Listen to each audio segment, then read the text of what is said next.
नमस्कार मेरे प्रिय मित्रों, राधे राधे दोस्तों। एक बार फिर से स्वागत है आप सभी मित्र बंधुओं का हमारे चैनल मेरे सुविचार पर। दोस्तों, एक बार माता लक्ष्मी क्षीरसागर में भगवान विष्णु के पैर दबा रही थी, तो पैर दबाते दबाते माता लक्ष्मी ने भगवान विष्णु से कहा, हे प्रभु, मेरे मन में 3 प्रश्न उठ रहे हैं। यदि इन तीनों प्रश्नों के उत्तर देकर आप मुझे संतुष्ट करोगे तो मेरे मन को बहुत शांति मिलेगी। तब भगवान विष्णु कहते हैं, हे देवी, आखिर तुम्हारे कौन से 3 प्रश्न हैं? तो माता लक्ष्मी कहती है, मेरा पहला प्रश्न है कि कौन सी स्त्री के भाग्य में पुत्र नहीं होता है, और मेरा दूसरा प्रश्न है कौन सा गहना पहनने से स्त्री की दर्दनाक मौत होती है, और मेरा तीसरा प्रश्न है कि स्त्री का कौन सा श्रृंगार उसे स्वर्ग में स्थान दिलाता है। दोस्तों, तब भगवान विष्णु कहते हैं कि हे लक्ष्मी, यह तुम्हारे तीनों प्रश्न बहुत ही ज्यादा महत्वपूर्ण हैं। जो भी व्यक्ति इन तीनों प्रश्नों के उत्तर समझकर इस पर्याप्त ज्ञान को अपने जीवन में उतार लेता है, उसे जीवन में सुख की प्राप्ति होती है। दोस्तों, भगवान विष्णु कहते हैं, हे देवी लक्ष्मी, जब मैं तुम्हें तुम्हारे तीनों प्रश्नों के उत्तर एक छोटी सी कहानी के माध्यम से देने वाला हूं। इस कहानी के माध्यम से अपने तीनों प्रश्नों के उत्तर ठीक तरह से समझ पाओगी, परंतु मेरी एक शर्त है। जब तक मैं कहानी सुनाऊं तब तक तुम्हें इस कहानी को ध्यान से सुनना है।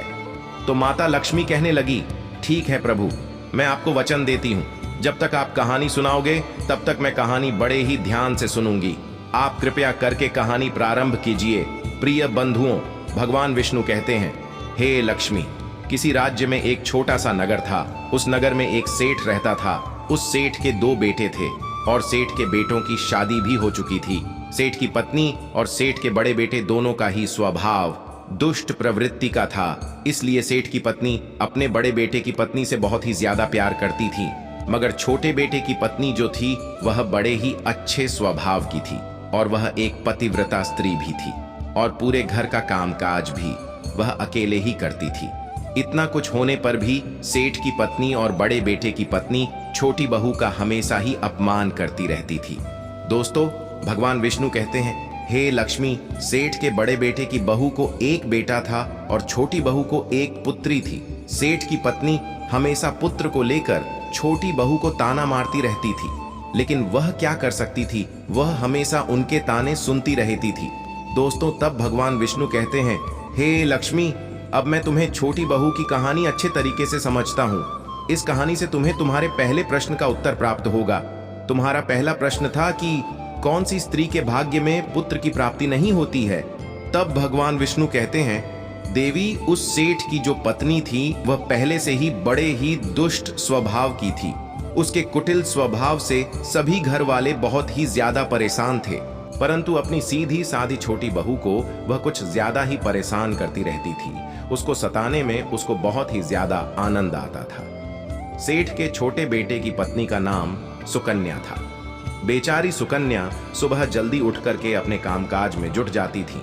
इतना करने पर भी सेठ की पत्नी की निगाहों में सुकन्या हमेशा खटकती रहती थी। एक दिन की बात है, सुकन्या घर में झाड़ू लगा रही थी, तो सेठ की पत्नी बोली, क्या तेरे हाथों में जान नहीं है? तू जल्दी जल्दी हाथ चला, मैं मंदिर जा रही हूँ। मेरे मंदिर से लौटने तक तू खाना बनाकर तैयार रखना। दर्शकों, भगवान विष्णु कहते हैं, हे लक्ष्मी, बेचारी सुकन्या करती भी तो क्या वह अपनी सास की बातों को सुनती रही। तब घर की सफाई करने के बाद सुकन्या खाना बनाने लग गई। खाना बनाते समय वह मन में सोच रही थी कि मैं इतना काम करने के बाद भी एक पल के लिए चैन की सांस नहीं ले पाती हूँ, और मेरी सांस हर समय मेरे काम में कोई ना कोई गलती निकालती रहती है। सुकन्या यह सब सोच ही रही थी, जितने में दरवाजा खटखटाने की आवाज आई तो सुकन्या ने सोचा कि अभी तो भोजन तैयार नहीं हुआ है, लगता मेरी सासू माँ आज जल्दी ही लेट आई हैं। जब सुकन्या ने दरवाजा खोला तो उसने क्या देखा कि बाहर दरवाजे पर एक सन्यासी महात्मा खड़े हैं। दोस्तों, वह साधु महाराज सुकन्या से कहता है कि बेटी, तेरा सुहाग अमर रहे, बाबा को कुछ भोजन करा दे, मुझे बड़ी तेजी से भूख लग रही है। दर्शकों, भगवान विष्णु कहते हैं कि लक्ष्मी सुकन्या बहुत सुशील और संस्कारी थी। उसने सोचा कि साधु महाराज को भोजन करा तो दूं, परंतु यदि मेरी सांस आ गई तो मेरी खैर नहीं। फिर कुछ देर सोच विचार करने के बाद में उसने सन्यासी को भोजन करने के लिए अंदर आने को कहा और उसी समय सुकन्या के मन में विचार आया कि सांस से डरना कैसा, यदि मेरी सांस आ भी जाएगी और मुझसे कुछ कहेगी तो मैं उसने कह दूंगी कि मैं अपने हिस्से का भोजन इन साधु महात्मा को दे रही हूं। भगवान विष्णु कहते हैं, हे लक्ष्मी। फिर ऐसा सोच करके सुकन्या साधु को अंदर ले गई और अतिथि धर्म का पालन करते हुए उस साधु को भोजन कराने लगी।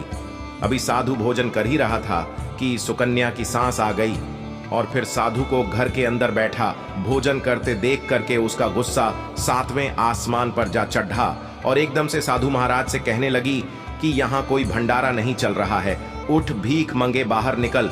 सुकन्या ने अपनी सांस को रोकने की बहुत कोशिश की, परंतु उस दुष्ट स्त्री ने सन्यासी को धक्के मारकर घर से बाहर निकाल दिया और उसका खाना उठाकर फेंक दिया। अब उसका क्रोध सुकन्या पर उठा और कहने लगी, मैंने तुमसे कहा था कि अन्न का एक दाना भी बर्बाद मत करना, लेकिन तूने यह क्या किया, इस महात्मा को इतना सारा अन्न खाने को दिया। दोस्तों, भगवान विष्णु कहते हैं, हे लक्ष्मी। सुकन्या डरती हुए बोली, मां जी, मैंने तो उसे अपने हिस्से का भोजन दिया था, इसमें इतना भला बुरा कहने की क्या बात है। अतिथि तो भगवान का स्वरूप होता है और अतिथि धर्म का पालन तो हर गृहस्थ को करना चाहिए। भगवान विष्णु कहते हैं, इस काफी देर तक सास बहू की तकरार चलती रही। अंत में उस कुटिल सास ने सुकन्या को भी धक्के मार करके घर से निकाल दिया। अब वह बेचारी रोती हुई घर का दरवाजा पीटती रह गई, परंतु उसकी सांस पत्थर जैसी बन गई, उसका दिल नहीं पसीजा। अब सुकन्या के पास में एक ही रास्ता बचा था कि वह अपने मायके में लौट जाए। दर्शकों, भगवान विष्णु कहते हैं, हे लक्ष्मी। इस प्रकार सुकन्या दुखी होकर के अपने मायके के लिए निकल गई और बीच रास्ते में एक घना जंगल भी पड़ता था।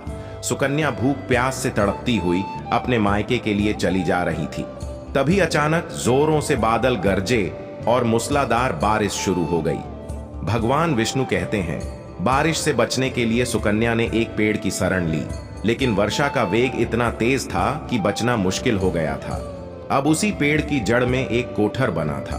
सुकन्या यह सोचकर उसमें घुस गई कि बारिश रुकने के बाद में वह बाहर निकल आएगी और अब तक वर्षा हो रही है, वह कोठर के अंदर बारिश से अपनी सुरक्षा कर सकती है। दर्शकों, भगवान विष्णु कहते हैं, हे लक्ष्मी। जब सुकन्या उस पेड़ के कोठर में घुसी तो उस कोठर के अंदर उसे एक साधु मिले। फिर संत ने कहा, बेटी, रोना बंद करो। मुझे मालूम है कि तुम्हारे घर वाले तुम्हारा अनादर इसलिए करते हैं कि वह दुष्ट प्रवृत्ति के हैं और तुम्हें ताना इसलिए मारते हैं कि तुम्हारी जेठानी को पुत्र की प्राप्ति हो गई है और तुम्हें अभी तक पुत्र की प्राप्ति नहीं हुई है। इसलिए तुम चिंता मत करो, मैं तुम्हें एक पर्ची देता हूँ। इस पर्ची में जो उपाय लिखा है उसे पूरी निष्ठा से करना और फिर तुम्हें एक गुणवान पुत्र प्राप्ति होगी। दर्शकों, इस प्रकार वह संत महात्मा पर्ची देकर वहां से अंतर्ध्यान हो गए।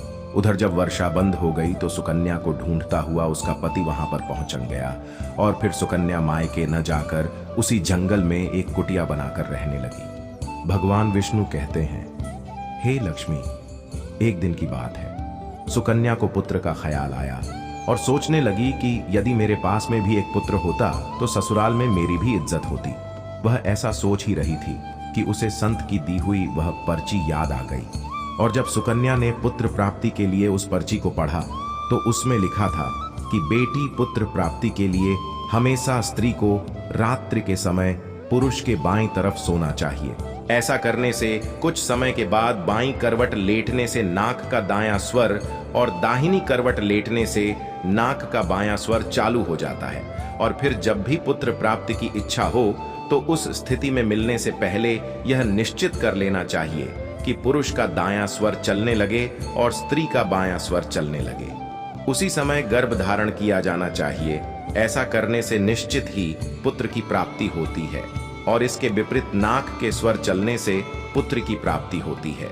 दर्शकों, पर्ची में आगे लिखा था कि मासिक धर्म शुरू होने के प्रथम 4 दिवस में मिलन से पुरुष रोग को प्राप्त होता है। 5वीं रात्रि में मिलन से कन्या की प्राप्ति होती है। 6ठी रात्रि में मिलन से पुत्र होता है। 7वीं रात्रि में मिलन से बंध्या पुत्री होती है। 8वीं रात्रि में मिलन से ऐश्वर्यशाली पुत्र होता है। 9वीं रात्रि में मिलन से ऐश्वर्यशाली पुत्री होती है। 10वीं रात्रि में मिलन से अति श्रेष्ठ पुत्र होता है। 11वीं रात्रि में मिलन से सुंदर अच्छे संस्कार वाली पुत्री होती है। दर्शकों, भगवान विष्णु कहते हैं, हे लक्ष्मी, इस प्रकार उस सुकन्या ने 10वीं रात अपने पति से मिलन किया और गर्भ धारण किया। अब सुबह स्नान आदि क्रिया से निवृत्त होकर के पूजा पाठ करके सुकन्या का पति लकड़ी काटने चला गया। उसके पति के जाने के बाद तूफान आ गया। अब सुकन्या की झोपड़ी तूफान में उड़ गई और भारी बारिश होने लगी। और फिर सुकन्या बारिश से बचने के लिए एक पेड़ पर एक पता लिखती है। यह पता उसी कोटर का था जिस कोटर में सुकन्या बारिश से बचने के लिए पहले छुप गई थी। और सुकन्या ने पेड़ के ऊपर पता इसलिए लिखा था कि जब उसका पति वापस आए तो पेड़ पर लिखा हुआ पता पेड़ करके उसी कोटर के पास आ जाए। दर्शकों, भगवान विष्णु कहते हैं, हे लक्ष्मी, उधर सुकन्या उस कोटर में आकर छुप जाती हैं जो कोटर एक पेड़ की जड़ में बना हुआ था। उस पेड़ के पास में 2 राक्षसी का निवास स्थान था। इधर तो वह सुकन्या वर्षा से बचने के लिए उस कोटर में छुपी हुई थी और उधर वह दोनों राक्षसी बारिश से परेशान होकर के उस पेड़ की तरफ चली आ रही थी। फिर तो पेड़ के नीचे आकर के एक राक्षसी कहने लगी, अब तो चला भी नहीं जाता, वरना मन तो कर रहा था कि सोना टापू पर चली जाऊं। तभी दूसरी राक्षसी बोली, इसमें क्या बड़ी बात है, ये पेड़ हमें अभी उड्ढा करके वही पहुंचा देगा जहां पर सोने का टापू है। दर्शकों, ऐसा कहकर कि वह दोनों राक्षसी पेड़ की शाख पर बैठ गई और पेड़ एकदम से उड़ने लगा। उधर थकी हारी सुकन्या कोठर में छुपी हुई थी। कोठर में घुसते ही सुकन्या को नींद आ गई थी, लेकिन पेड़ के उड़ने से लगने वाले झटकों से सुकन्या की नींद खुल गई और पेड़ को उड़ता देखकर कि वह एकदम से घबरा गई। दर्शकों, जब सुकन्या ने कोठर से बाहर देखा तो पेड़ की डाल पर 2 राक्षसी बैठी थी।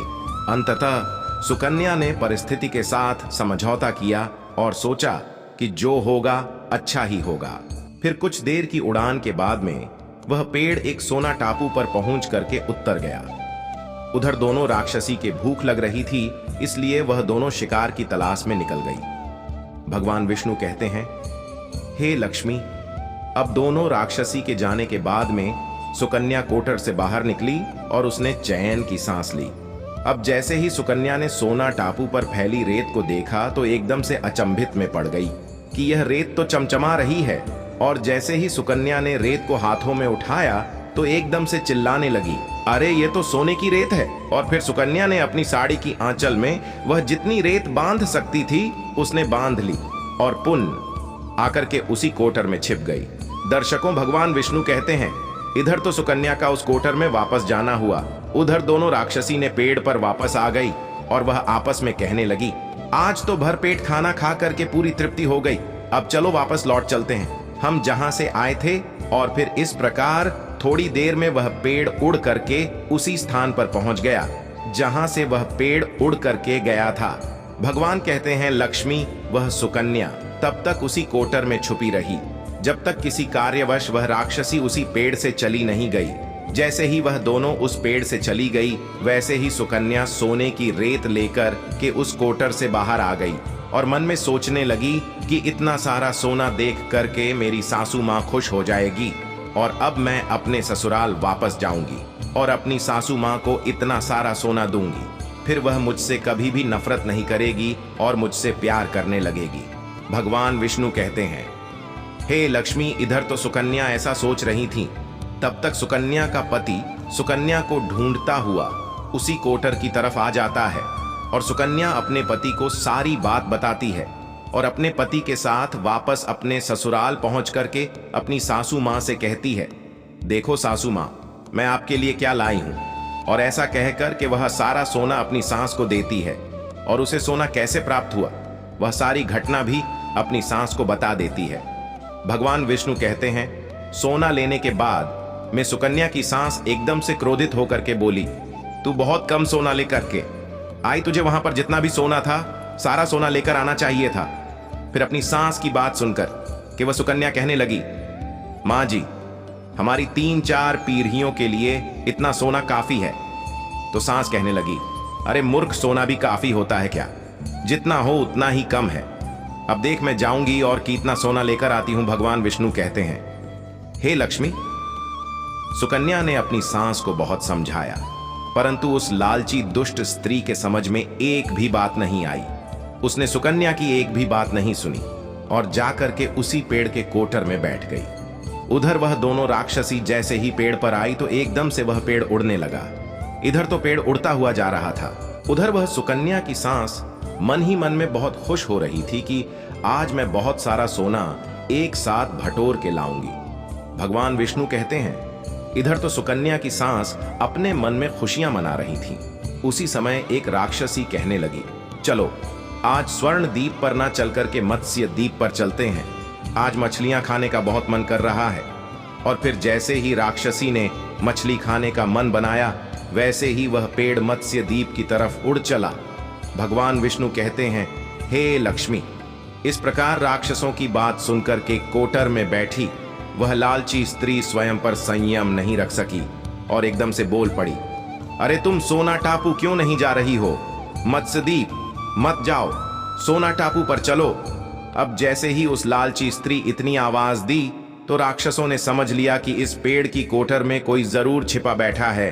उन्होंने एकदम से जैसे ही कोटर में प्रवेश किया और फिर जैसे ही उन दोनों राक्षसों ने उस लालची स्त्री को देखा तो एकदम से उसे उठा करके पेड़ से नीचे फेंक दिया और धरती पर गिरते ही उस लालची स्त्री की मौत हो गई।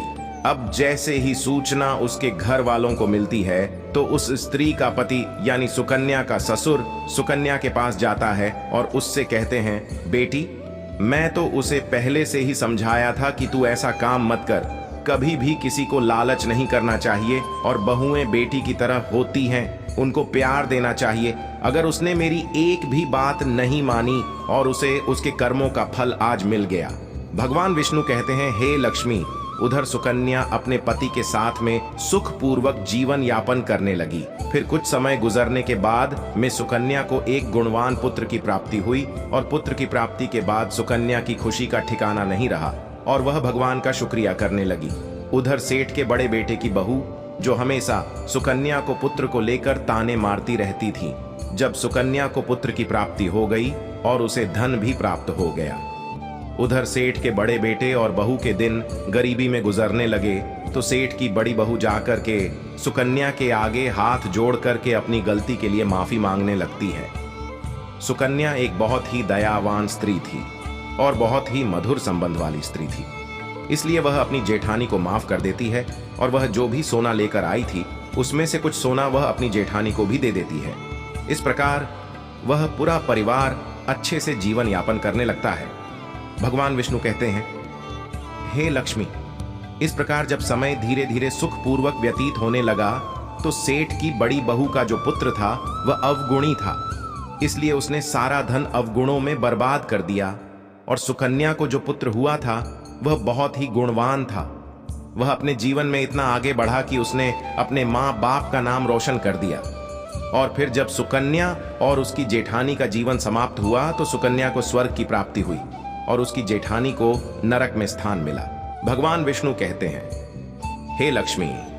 तुम्हारा पहला प्रश्न था कि कौन सी स्त्री के भाग्य में पुत्र नहीं होता, तो समझ लो संत के द्वारा दिए गए पर्ची के विपरीत कार्य करते हैं, उनके भाग्य में पुत्र योग नहीं होता।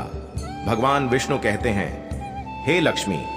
तुम्हारा दूसरा प्रश्न था कि कौन सा गहना पहनने से स्त्री या पुरुष की दर्दनाक मौत होती है, तो समझ लो वह है लालच रूपी गहना जो सेठ की पत्नी ने पहना था और खूब सारा सोना लाने के लालच में कोटर घुस गई और राक्षसों द्वारा नीचे फेंक दिए जाने के कारण सेठ की पत्नी की दर्दनाक मौत हो गई। इसलिए लालच रूपी गहना कभी नहीं पहनना चाहिए। भगवान विष्णु कहते हैं, हे लक्ष्मी। अब तुम्हारा तीसरा प्रश्न था कि कौन सा श्रृंगार करने से स्त्री को स्वर्ग में स्थान मिलता है, तो वह चरित्र रूपी श्रृंगार यानी कि चरित्रवान और पतिव्रता स्त्री सेठ की छोटी बहू सुकन्या की तरह मृत्यु के बाद स्वर्ग में जाती है। इसीलिए हर विवाहित स्त्री को पतिव्रता और चरित्रवान होना चाहिए। दोस्तों, आपको यह कहानी कैसी लगी कृपया हमें कमेंट में जरूर बताएं। अगर आपको कहानी पसंद आई हो तो अपने मित्र बंधुओं के साथ जरूर शेयर करें।